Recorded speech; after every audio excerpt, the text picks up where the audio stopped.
खबरों में बने रहने के लिए बेल आइकन दबाएं और फर्स्ट इंडिया न्यूज को सब्सक्राइब कीजिए। नमस्कार, स्वागत है आपका बिग फाइट लाइव में। आपके साथ मैं हूं श्वेता मिश्रा। चुनाव हो या जंग, यहाँ केवल जीत मायने रखती है। यहाँ ना तो हार स्वीकार है और ना ही जीत से कम कुछ भी मंजूर। यही कारण है कि निकाय चुनावों के बाद बीजेपी एक बार फिर आत्ममंथन में जुटी है। विधायक दलों की बैठकों में हार के कारणों पर चिंतन, मनन और मंथन किया जा रहा है। कमल के कर्णधार बेबाकी से अपनी राय रख रहे हैं। बात हाड़ौती की करें तो जब तक ओम बिरला ने कमान थाम रखी थी तब तक हाड़ौती बेशक बीजेपी और जनसंघ की विचारधारा का अभेद और अजय गढ़ बना रहा। अब जब ओम बिरला देश की राजनीति में अपना अलग मुकाम बना चुके हैं, बतौर लोकसभा स्पीकर मिसाल कायम कर रहे हैं। आलम यह है कि सरकार तो सरकार, विपक्ष भी ओम बिरला की कार्यशैली के मुरीद है। ओम बिरला की गैर मौजूदगी में प्रहलाद गुंजल ने कोटा में कमान थाम रखी है। यही कारण है कि निकायों में बीजेपी का गढ़ रहा तो प्रहलाद गुंजल सरीखे नेताओं पर सवालिया निशान लग रहे हैं। यही कारण है कि प्रताप सिंघवी ने तो यहां तक कह दिया कि मैं नहीं, पूरा राजस्थान मानता है कि वसुंधरा राजे बीजेपी की सबसे बड़ी नेता है। यदि उनको इग्नोर किया जाता है तो ये पार्टी के लिए अच्छा नहीं है। प्रताप सिंघवी ने आरोप लगाया कि विशेष लोगों से पूछकर ही टिकट बांट दिया गया। यही कारण है कि पार्टी को पराजय मिली। वसुंधरा राजे किसी ग्रुप की लीडर नहीं, राजस्थान की नेता है। मैं तो अपनी नेता वसुंधरा राजे को मानता हूं। शहरी क्षेत्रों में बीजेपी कोटा ही नहीं बल्कि पूरे राजस्थान में हारी है और ऐसे में पार्टी संगठन को विचार करना चाहिए। ऐसे हालातों में आपसे संवाद की कमी नजर आ रही है, तो इसे क्या माना जाए? ये हार पर हाहाकार है या फिर बदलाव की गुहार है?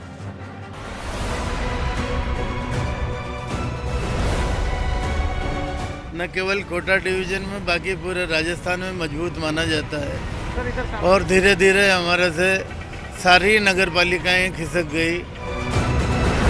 इन सब बातों पर पार्टी संगठन को विचार करना चाहिए कि जहां राजस्थान में हम सबसे ज़्यादा मजबूत स्थिति में थे, वह आज इस प्रकार के हालात क्यों बने हैं। मुझे लगता है कि कहीं न कहीं आपसी संवाद की कमी है। मैं नहीं, पूरा राजस्थान मानता है कि वसुंधरा राजे भारतीय जनता पार्टी की सबसे बड़ी राजस्थान की नेता हैं। तो अगर मान लो इग्नोर किया जाता है तो मैं समझता हूँ कि पार्टी के लिए अच्छा नहीं रहेगा।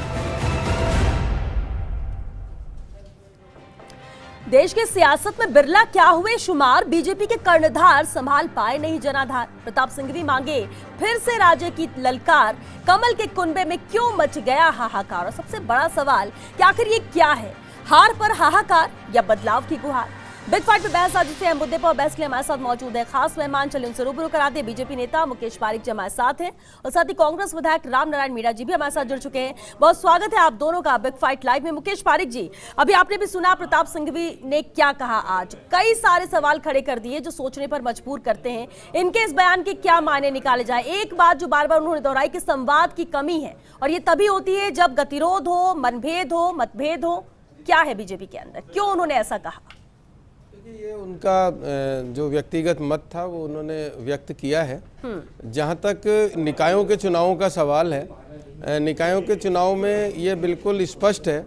ये बात अवश्य है कि हम कांग्रेस से पीछे रहे हैं, लेकिन अगर उसके पीछे की आप पृष्ठभूमि देखें तो कांग्रेस की सरकार है इस समय, और सरकार होने के बावजूद जो ये दावा कर रहे थे ना तो इनका वो दावा पूरा हुआ। साथ ही साथ अगर अभी आप हाल ही के चुनाव देखें तो अजमेर नगर निगम जो है वो भारतीय जनता पार्टी ने जीता है। जितनी नगर परिषद थी, नगर परिषद में अधिकांश नगर परिषद भारतीय जनता पार्टी ने जीती है।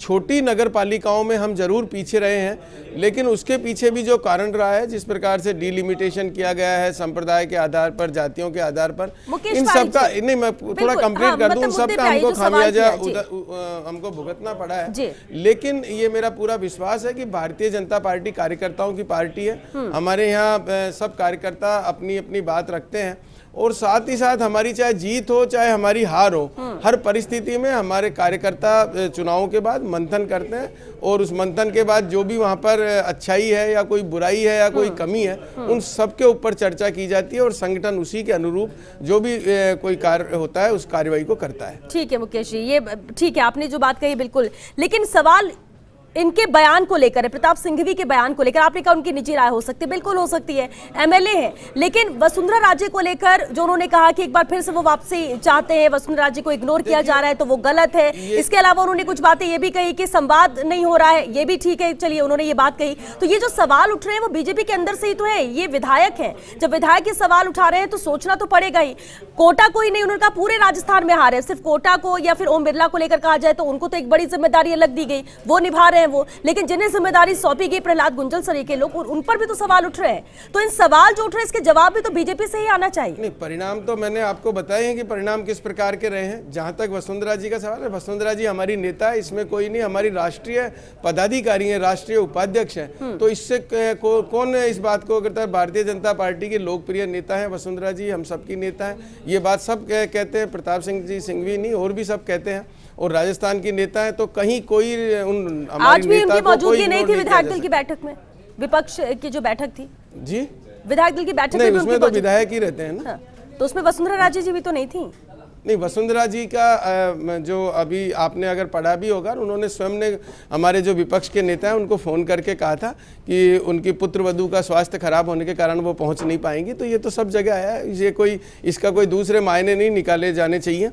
अगर किसी का कोई व्यक्तिगत बिल्कुल ठीक है, मायने नहीं निकाले जाने चाहिए, लेकिन जब पार्टी के ही लोग मायने निकालने लगे तो सवाल उठता है, और तब दूसरे भी सवाल उठाते और मायने भी निकालते। वापस आपके पास लौटेंगे मुकेश पारीक जी। रामनारायण मीणा जी भी हमारे साथ है, कांग्रेस विधायक है। रामनारायण जी, देखिए अब ठीक है, आप ये कहेंगे कि बीजेपी का मामला है बीजेपी के अंदर, लेकिन सवाल ये कांग्रेस भी लगातार उठाती रही है, और आज जब इन्हीं के एमएलए प्रताप सिंघवी कई सवाल उठा चुके संवाद को लेकर, वसुंधरा राजे की मौजूदगी को लेकर, इग्नोर करने को लेकर, क्या नजर आता है आपको कि क्या वाकई में जो कांग्रेस कह रही है वो बीजेपी के अंदर भी है, या लोगों के जहन में कुछ सवाल ऐसे हैं?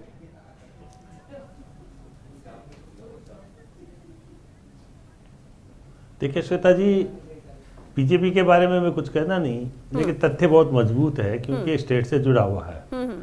आप देखिए, भारतीय जनता पार्टी के प्रदेश अध्यक्ष के द्वारा जिस प्रकार से पूर्व मुख्यमंत्री को जलील किया जाता रहा है, भाषा बोली जाती रही है, इसके पीछे कितने ही कारण है। वैसे ये सही है, पहले बीजेपी मजबूत थी, 1996 में मेरे चुनाव लड़ने के बाद में पार्लियामेंट का बीजेपी कमजोर हुई है, लेकिन भारतीय जनता पार्टी ने गलत काम किए, कुछ जातियों के साथ पापाचार किया है। आज शेड्यूल ट्राइब्स को 12 जिले में मात्र 6% आरक्षण है, जबकि पूरे राजस्थान में 12% है।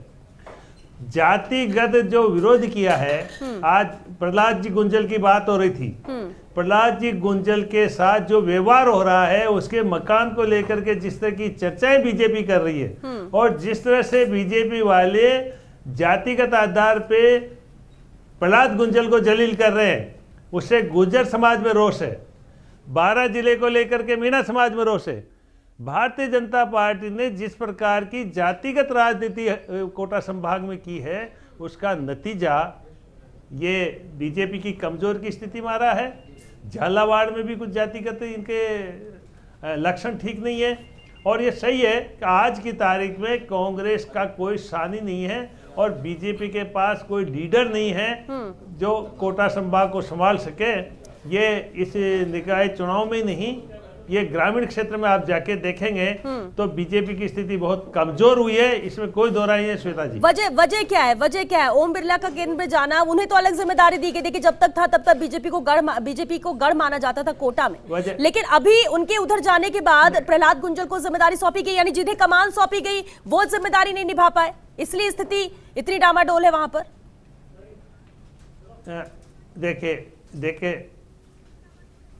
देखिए श्वेता जी, ये तो सही है, बीजेपी जो कुछ कर रही है इसका भी असर है कि प्रधानमंत्री कहते हैं 1975 में गेहूं लेंगे, 1400 में मंडी में जा रहा है, किसान बहुत दुखी है। कथनी करने में अंतर है। ये हमारे गांव की भाषा में थूक के चाटने वाली बात भाजपा सरकार की आ रही है, नंबर 1। नंबर 2, इतना ग्रुपिज्म बीजेपी में हो जाएगा, ये कार्यकर्ताओं की पार्टी बताते हैं, लेकिन आरएसएस के प्रति लोगों का विश्वास खत्म हो चुका है। 1000 करोड़ का दावा मुकदमा तो बजरंग दल के खिलाफ ये वीप कर रही है, वीप के खिलाफ 1400 करोड़ का आरोप लग रहा है। चंदे की राजनीति बीजेपी करके उन पैसों से विदेशी कपड़े ला करके जो नेता यानी आप कह रहे हैं, आपका ये कहना है कि कोटा में विश्वास कोटा में गांव विश्वास के बीजेपी के प्रति विकास कम में हो रहा BJP है, आप ये वजह मानते हैं? ठीक है, वापस लौटेंगे रामनारायण जी आपके पास। राजनीतिक विश्लेषक देवेंद्र शास्त्री जी भी हमारे साथ जुड़ चुके हैं। देवेंद्र जी, बहुत स्वागत है आपका। सर, आज जिस तरह से बयान यहाँ पर आया है सिंघवी का, और उनका सीधे तौर पर कहना यही कि संवाद नहीं है, इसे समझना होगा, मंथन की जरूरत है, जिस तरह से इग्नोर वसुंधरा राजे को किया जा रहा है, सब चीजों को, और सिर्फ कोटा ही नहीं पूरे राजस्थान में बीजेपी को हार का सामना करना पड़ा, साफ साफ वो बोल रहे हैं। जबकि दूसरे नेता ये जरूर कैलकुलेशन कर रहे हैं कि कहीं परिस्थिति बुरी थी लेकिन ठीक हुई है और ज्यादा डिफरेंस कांग्रेस बीजेपी में नहीं है, और उसी बीच में बीजेपी के एक एमएलए का ये कहना क्या मायने निकाले जाए? देखिए, जो भारतीय जनता पार्टी के बीजेपी के जो विधायक हैं, जो स्टेटमेंट आ रहा है वो एक व्यक्ति का मत मानिए, ये पूरे एक ग्रुप का है। और ये बात कुछ हद तक सच भी है कि आज के दिन राजस्थान में भारतीय जनता पार्टी का नेतृत्व जिन लोगों के हाथ में है या जो ग्रुप प्रभावी तरीके से काम कर रहा है, उसमें कोई क्लाउट वाला जो एक नेता होना चाहिए उसका अभाव है। ये इसमें तो कोई दो राय नहीं है कि सतीश पूनिया जी के पास वो क्लाउट नहीं है या उनके अंदर वो आकर्षण नहीं है जो कि एक स्टेट के अंदर जिसका शासन रहा है उसके लीडर का होना चाहिए। और उस मायने में तो ये बात कही जा सकती है कि वसुंधरा राजे के इग्नोरेंस से उसका नुकसान तो पार्टी को उठाना पड़ा है, इसमें कोई डाउट नहीं है। लेकिन ये ज़रूर है कि राजस्थान में कांग्रेस एक अपनी सत्तासीन है, तो ये तो सब मानते हैं कि जो सरकार जिस पार्टी के पास होती है वो स्थानीय निकायों में अपना प्रभाव रखती है, एडमिनिस्ट्रेशन उसके हाथ में होता है, लोगों के काम करने के आधार पर वो वोट उससे कैटर कर लेते हैं। तो ये दोनों बातें हैं जो कि भारतीय जनता पार्टी के मौजूदा नेतृत्व को तो स्वीकार नहीं होगी। लेकिन ये सच है कि वसुंधरा राजे जो हैं उनकी केंद्रीय नेताओं के साथ वो अंडरस्टैंडिंग नहीं है। वो बहुत लंबे समय से कोशिश कर रहे थे कि वसुंधरा राजे के हाथ से भारतीय जनता पार्टी का राजस्थान से नेतृत्व छीन लिया जाए, लेकिन उनका अपना क्लाउड था, 2 बार वो चीफ मिनिस्टर बन गई और उनका ग्रुप प्रभावी रहा। लेकिन अब ये मौका आया जब इनको अलग किया गया है और अब जब उनके समर्थक विधायक खुल करके बोलने लगे हैं, तो ये मैं उनसे सहमत हूं कि भारतीय जनता पार्टी के अंदर राजस्थान में जो दो फाड़ की स्थिति है वो ज्यादा चौड़ी होती जा रही है। मुकेश पारिक जी, देखिए इस बात को आप एक्सेप्ट भी नहीं कर रहे और आपने भी कहा कि ऐसा कुछ भी नहीं है, ये उनके व्यक्तिगत विचार है, लेकिन क्योंकि चुनाव में जिस तरह से हार का सामना करना पड़ा उसे लेकर उन्होंने कहा कि सिर्फ कोटा ही नहीं पूरे राजस्थान में हार है। फिर दूसरी बात उन्होंने ये कही कि टिकटों का जो वितरण भी किया गया वो अपने खास लोगों से पूछ कर ही किया गया और ये भी एक वजह बनी है हार की। तो कहीं ना कहीं अगर ये भी एक एंगल मिल रहा है और ये बात सामने आ रही है तो क्या पार्टी इस पर मंथन करेगी कि ये भी वजह हो सकती है? देखिए, मैंने आपको पूर्व में भी कहा कि जो आपने विधायक दल की बात पूछी और ये तो ये इस बारे में तो प्रताप सिंह जी सिंघवी ही बताएंगे।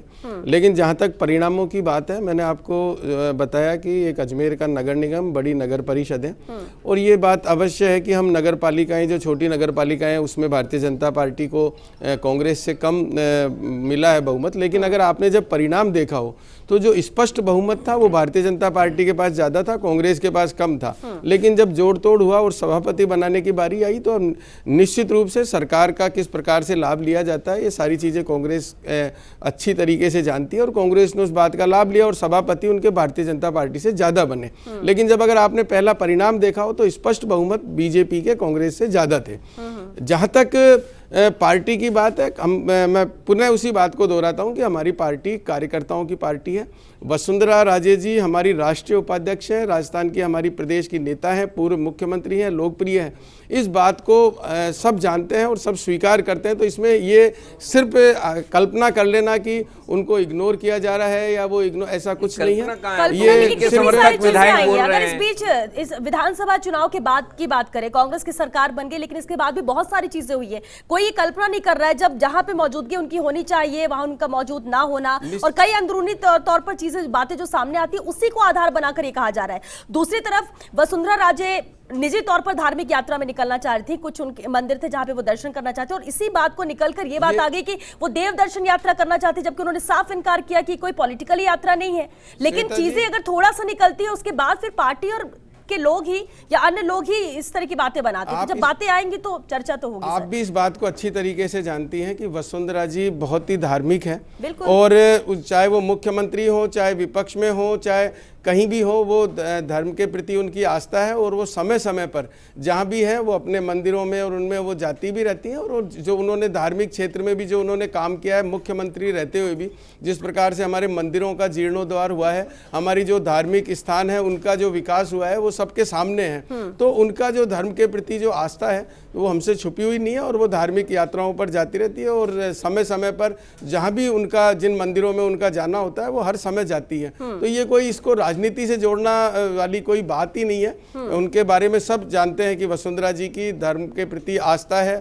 वो उन्होंने धर्म के मतलब यही नहीं, आस्था ही नहीं, उल्टा उन्होंने प्रदेश में जिस प्रकार से पुराने जीर्ण शीर्ण मंदिरों का उन्होंने वो किया, पुनः उनको अच्छा एक स्थान दिया। साथ ही साथ जो हमारे धार्मिक स्थल है वहाँ पर चाहे सड़कों की व्यवस्था हो, धार्मिक क्षेत्र के विकास की बात हो, उन्होंने सब किया है। तो आप इस बात को भी राजनीति से जोड़ें। बात है, ये बिल्कुल अपने कार्यकाल में वसुंधरा राजे ने किया है और सब जानते हैं, और एक उनकी अलग आस्था भी है। इसलिए कह रहे हैं कि देखिए निजी तौर पर उनकी यात्रा को भी देव दर्शन यात्रा कर राजनीतिक ये सवाल उठने लगते हैं। देखिए बिल्कुल वही मैं बात कह रही हूँ, कोई इसको लेकर पुष्टि नहीं, या हम ये नहीं कह रहे, बिल्कुल ये हम नहीं कह रहे। जब कोई प्रदेश का नेता, पूर्व मुख्यमंत्री अगर चाहे कहीं दर्शन के लिए जाए, चाहे किसी धार्मिक यात्रा पर जाए, तो निश्चित रूप से वहां पर जनता उपस्थित होती है, जनता उनको मिलने भी आती है, जनता उनको देखने भी आती है। तो इसमें कहाँ राजनीति आ गई? अगर कोई लोकप्रिय नेता कहीं किसी मंदिर में जाएगा, अपनी आस्था प्रकट करने जाएगा, तो निश्चित रूप से वहां की जनता वहां पर एकत्रित होंगी।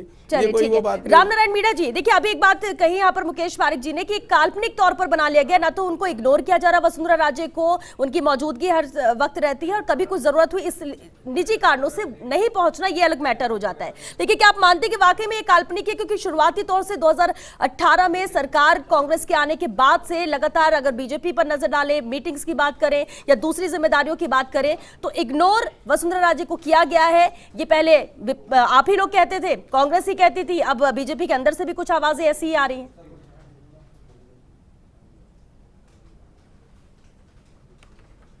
देखिए मैं अधिक तो क्या अर्ज कर सकता हूँ, बाकी तो मुकेश ही बताए इनकी पार्टी में क्या झगड़ा है। लेकिन मैं इतना जानता हूँ कि पिछली दफा जब वसुंधरा जी मुख्यमंत्री थी तो बीजेपी के मुख्यमंत्रियों के सम्मेलनों में प्रधानमंत्री मोदी उनके नमस्कार का जवाब नहीं देते थे। ये खुद प्रधानमंत्री को वसुंधरा जी के प्रति क्या भावना है, लेकिन वसुंधरा जी इतनी मजबूत है कि वसुंधरा है तो बीजेपी है, क्योंकि यहाँ आरएसएस का इतना दबदबा नहीं है। कोटा में तो कमजोर हो गया। वसुंधरा जी धर्म की यात्रा पे जाएगी तो उसका भी मायना आम जनता जो साथ उससे लेगी पॉलिटिकली।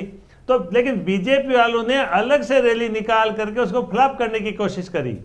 इसलिए वसुंधरा जी के मन में आया, ये जनता में वर्कर्स में बात है। कोटा संभाग से वो सांसद भी रही है और मुख्यमंत्री भी रही है 2 दफा। तो कोटा संभाग के आम मतदाता के दिमाग में ये हो गया कि वसुंधरा जी ने हमारे लिए काम किया, या वसुंधरा जी बीजेपी की हमारी लीडर है। इसलिए बीजेपी का जो वोट बैंक है, जो कुछ जातियां बीजेपी के साथ थी और फिर बीजेपी ने गलत काम किया कुछ जातियों के साथ कोटा में, और आज भी कर रहे हैं वो। किस तरह का गलत काम? रामनारायण जी क्या कहना चाह रहे हैं? कोटा संभाग का जो आपने 2 बार 3 बार ये बात कही कि कुछ गलत काम किए जा रहे हैं कुछ जातियों के साथ, अलग होता जा क्या नहीं किया गया? क्या ऐसा गलत किया गया जो आपको लगता है कि कोटा में इसीलिए गढ़ में सेंधमारी हो गई? जी मैं आपको स्पष्ट बताऊं, कोटा में किशनगंज साहबाद में भील समाज को और मीणा समाज को बीजेपी ने 2म दर्जा दे दिया। उनके बच्चों को नौकरियां नहीं है, उनका आरक्षण कम कर दिया। ये बीजेपी का सारा खेल है। उसका नतीजा है कि वहां के मतदाता जो मुख्यतः ये मजबूत जातियां हैं, प्रहलाद गुंजल के साथ जिस तरह का व्यवहार किया जा रहा है, तो गुर्जर समाज उनसे अलग हो रहा है। यानी आप ये वजह मानते हैं कि प्रहलाद गुंजल को जिम्मेदारी दी गई, वो जिम्मेदारी संभाल नहीं पाए? व्यवहार है तो वो नहीं, प्रहलाद गुंजल को जिम्मेदारी दी, लेकिन उसको पावर क्या दिया बीजेपी ने? ये बताइए आप, क्या पावर दिया है बीजेपी ने? बीजेपी तो बीजेपी के नेताओं का बस चले तो आप सारी स्थिति समझते हो। और लोकसभा स्पीकर तक का ध्यान बीजेपी उसके प्रहलाद गुंजल के खिलाफ जाता है। तो वो एक ग्रुपिज्म जो पैदा कर दिया है वहाँ कोटा में राजनीतिक दृष्टि से। देखिए रामनारायण जी, पहले तो देखिए समझ में आती थी बात, लेकिन जब ओम बिरला को लोकसभा का अध्यक्ष बना दिया गया, केंद्र में उनकी मौजूदगी हो गई, उनकी कार्यशैली को तो सत्ता पक्ष नहीं, केंद्र में ही नहीं विपक्ष भी सराहता है, मुरीद है उनके काम का, वो एक अलग जिम्मेदारी दी गई। लेकिन उसके बाद तो कोटा की जिम्मेदारी प्रहलाद गुंजल के कंधों पर। अब इसके बाद भी आप कह रहे कि कोई पावर नहीं दी गई, किस तरह की पावर और चाहिए? वहां तो सबको साथ लेकर चलना, कार्यकर्ता को मजबूत करना, यही बड़ी जिम्मेदारी हो जाती है। अगर वो करके आप रखोगे तो आपकी जीत है।